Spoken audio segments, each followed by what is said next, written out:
PHE विभाग की car और धान ले जा रहे पिकअप में टक्कर, 7 लोग गंभीर रूप से घायल। पिकअप ऊपर बैठे किसान दूर जा गिरे।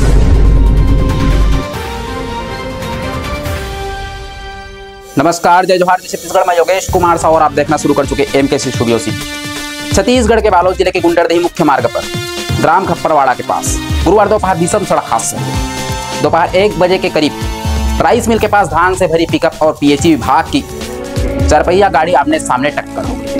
टक्कर इतनी जबरदस्त थी कि दोनों गाड़ियों के फ्रैक्चर उड़ गए। हादसे में कुल 7 लोग गंभीर रूप से घायल हो गए, जिनका इलाज जारी है। पिकअप और विभागीय गाड़ी में थे सवार 7 लोग। गुंडरदेही पुलिस के अनुसार पिकअप क्रमांक CG07 AQ5159 कांदूल से धान लेकर जा रही थी, जबकि पीएचई विभाग की गाड़ी क्रमांक CG02 3812 दुर्ग से धमतरी वापस लौट रही थी। पिकअप में कुल 5 लोग सवार थे, जिनमें से 3 आगे बैठे थे और 2 पीछे धान के ऊपर बैठे थे।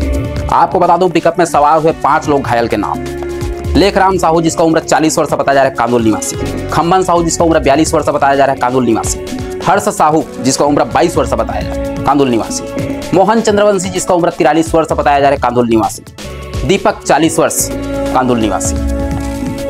वही विभागीय गाड़ी का चालक कोमल पटेल और भृत्य रविंद्र साहू घायल है। सभी को हाथ, पैर और सिर पर गंभीर चोटें आई। हादसे के बाद पिकअप सवार को गुंडरदेही के एक निजी अस्पताल में भर्ती कराया गया है। आपको बता दें कि विभागीय गाड़ी में सवार घायलों को इलाज के लिए धमतरी भेजा गया है। कड़ी मशक्कत के बाद बचाए गए चालक। हादसे की भयावहता का अंदाज इसी से लगाया जा सकता है। दोनों वाहनों के चालक गाड़ी में बुरी तरीके से फंस गए थे। मौके पर मौजूद थे लोगों ने प्रशासनिक सहायता से उन्हें काफी मशक्कत के बाद बाहर निकाला। फिलहाल दोनों घायलों का इलाज जारी है। तेज रफ्तार की वजह से हुआ था हादसा।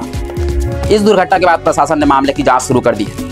गुंडरदेही टीआई मनीष सेंडे का कहना है कि प्रारंभिक जांच के अनुसार हादसे का कारण तेज रफ्तार है। वहीं स्थानीय लोगों का कहना है कि इस मार्ग पर पहले भी कई हादसे हो चुके हैं। एमकेसी स्टूडियो सीजी के लिए बालोद से संजय सोनी की रिपोर्ट। आगे अपडेट के लिए हमारे news channel MKC studio CG पर बने रहें। कैमरामैन भूपेंद्र कुमार साहू के साथ।